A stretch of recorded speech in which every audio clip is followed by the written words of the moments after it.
the 21st century. A new age of warfare has dawned. Forget nuclear weapons, forget tanks and missiles. The most dangerous weapon is now information. And the warriors who wield it are hackers. They operate in the shadows, unseen, unheard. But their impact is undeniable. With a few keystrokes, they can cripple economies, topple governments, and bring the world to its knees. This is the story of two such warriors. Two young men who dared to challenge the most powerful intelligence agency on the planet. Their names, Default and Cracker. Default, a name whispered in hushed tones in the darkest corners of the internet. A name that sent shivers down the spines of even the most seasoned hackers. Few knew his real name. To most, he was just a myth, a legend that grew with each passing day. Fewer still knew his face. He was an enigma, a shadow that moved through the digital world with ease. He was a phantom, a ghost in the machine. His presence was felt, but never seen. But his legend was very real. News headlines screamed of his exploits, each more daring than the last. From a young age, Default displayed an uncanny affinity for computers. While other kids played outside, he was dismantling and reassembling computer parts. He devoured programming books like they were candy. Every new piece of information was a puzzle piece in his growing understanding of the digital world. He could write code in his sleep. His fingers danced across the keyboard, creating lines of code that seemed to come to life. By the time he was a teenager, he was already a coding prodigy. His skills surpassed those of many seasoned professionals. He hacked into his school's network just to see if he could. It was a test of his abilities, a challenge he couldn't resist. He broke into government websites just for the challenge. Each successful breach was a testament to his growing prowess. He was a force of nature, a digital whirlwind. His presence was felt in every corner of the internet, but he was also alone. The digital world he had created for himself was vast, but it was also isolating. Lost in the digital world he had created for himself. He was a king in his domain, but a solitary one, that is, until he met Cracker. A meeting that would change everything, a partnership that would redefine the boundaries of the digital world. Cracker was different, outgoing, charismatic, a natural leader. He saw the potential in Default's skills. He recognized the power they possessed. Together, they could be unstoppable. They started small, pranks mostly, taking down school websites, defacing corporate homepages, but their ambition grew with each successful hack. They craved a bigger challenge, a more worthy opponent. Their target, the Central Intelligence Agency, the CIA, the very heart of American intelligence. It was a suicide mission, a fool's errand. But Default and Cracker were not fools, they were hackers, and they had a plan. The CIA's defenses were formidable, firewalls layered upon firewalls, intrusion detection systems that could sniff out a single misplaced packet. But Default was a digital Houdini. He could slip through the tightest security cracks. He wrote custom exploits, crafted malware that could evade even the most sophisticated antivirus software. It was a digital game of cat and mouse. The CIA, with all its resources, was always a step behind. Days turned into weeks, weeks into months. But finally they breached the wall. They were in. Section 5. The fallout. The world held its breath. The news was everywhere, on every screen, in every conversation. People were glued to their televisions, their phones, their computers, trying to make sense of the chaos. News of the CIA hack sent shockwaves across the globe. Governments were in turmoil. The headlines screamed of betrayal, of vulnerability, of a new age of warfare. Intelligence agencies went into lockdown. Nobody could believe it. Who were these kids? How had they managed to breach the most secure systems in the world? How did they do it?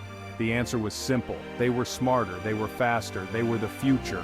They had grown up in a digital world, mastering its intricacies while others were still learning the basics. But the consequences of their actions were swift and severe. The legal system moved quickly, determined to make an example of them. The FBI launched a full-scale manhunt. Resources were poured into tracking them down, no expense spared. It wasn't long before they were caught. Their faces were plastered across the news, their identities revealed to the world. The trial was a media circus. Every detail was scrutinized, every moment captured by the cameras. The prosecution painted them as dangerous criminals, a threat to national security. They were accused of endangering lives, of undermining the very fabric of society. But Default and Cracker remained defiant. They stood by their actions, unrepentant. They believed they had done the right thing. They had exposed the truth. They had shown the world that even the most powerful institutions were vulnerable. They had pulled back the curtain, revealing the flaws in the system. They had shown the world that even the most powerful institutions were vulnerable. The message was clear. No one was safe. No system was infallible. In the end, they were given a surprisingly light sentence. The judge acknowledged their skills, their potential, and perhaps their intentions. A slap on the wrist, some said. But there were whispers. Whispers of something more, something hidden from the public eye. Rumors of a deal struck behind closed doors. A deal that would ensure their talents were put to use, not wasted behind bars. The fallout was just beginning. Section 6. A deal with the devil. The truth was far more complex. Default and Cracker had stumbled upon something bigger than themselves. Something dark and dangerous. During their time inside the CIA's network, they had uncovered evidence of a secret organization. An organization that operated above the law. An organization that would stop at nothing to maintain its power. This organization, it turned out, had been watching Default and Cracker.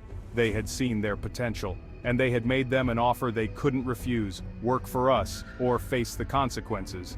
Default and Cracker were caught in a web of their own making. They had become pawns in a game they didn't understand. Section 7. The Shadow Brokers. The organization called themselves the Shadow Brokers. They were a shadowy cabal of hackers, spies, and mercenaries. They trafficked in information. Secrets were their currency, and they were always looking for talented individuals to join their ranks. Default and Cracker were given a choice. They could disappear into the shadows, become ghosts once more, or they could embrace their new lives. Use their skills for the Shadow Brokers. Become the weapons they were always meant to be. The choice was clear. They had tasted power, and they craved more. Section 8. The Bitcoin Connection. This chapter delves into the intricate web of digital intrigue and financial manipulation. The Shadow Brokers' operations were vast and complex, spanning across various domains and industries. They had their fingers in every pie, from data breaches to sophisticated cyber attacks. From corporate espionage to political sabotage, nothing was off limits. Their reach extended into the highest echelons of power. One of their most lucrative ventures was Bitcoin mining, a digital gold rush that few could comprehend at the time. In the early days of Bitcoin, few people understood the cryptocurrency. It was a mysterious and volatile new form of money, but the Shadow Brokers saw its potential. They recognized the opportunity to amass a fortune in this unregulated digital frontier. They used their vast computing resources to mine massive amounts of Bitcoin, leveraging their technical expertise to stay ahead of the curve.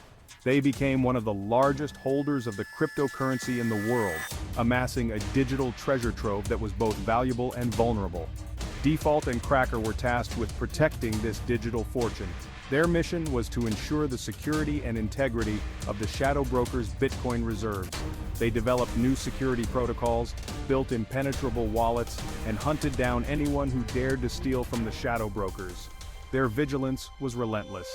They became the guardians of a digital gold mine, ensuring that the Shadow Brokers' wealth remained untouchable in the ever-evolving landscape of cyber warfare. Section 9. Enter Satoshi Nakamoto. The world was obsessed with Bitcoin. Who was its mysterious creator, Satoshi Nakamoto? Was it a person? A group? Nobody knew. The Shadow Brokers, however, seemed to have a particular interest in Nakamoto. They believed that Nakamoto possessed the key to unlocking the true potential of Bitcoin. They tasked Default and Cracker with finding him. It was a wild goose chase. Nakamoto had vanished without a trace years ago, but Default and Cracker were relentless. They followed every lead, every whisper, every rumor. They scoured the dark web, hacked into secure servers, even interrogated former associates of Nakamoto. But their search always led to a dead end. Section 10. The Unseen Hand. As Default and Cracker delved deeper into the world of the Shadow Brokers, they began to realize that they were just pawns in a much larger game. The Shadow Brokers, for all their power, were not the true masters of this puppet show. There was another force at play, an unseen hand guiding events from the shadows. Who were they? What did they want? Default and Cracker were determined to find out, but the truth, they soon discovered, was more dangerous than they could have ever imagined. They had stumbled upon a conspiracy that stretched back decades, a conspiracy that involved some of the most powerful people in the world. Section 11. The Future of Warfare. Default and Cracker's story is a cautionary tale, a reminder that in the digital age the greatest weapon is not a bomb or a missile, it's information, and the ones who control that information control the future. As we become increasingly reliant on technology, we also become more vulnerable to those who seek to exploit it. The battleground has shifted. The front lines are now in cyberspace, and the warriors of the future will be hackers like Default and Cracker. The question is, who will they be fighting for? Themselves, their country, or a shadowy organization that operates in the shadows? The answer, my friends, is blowing in the digital wind.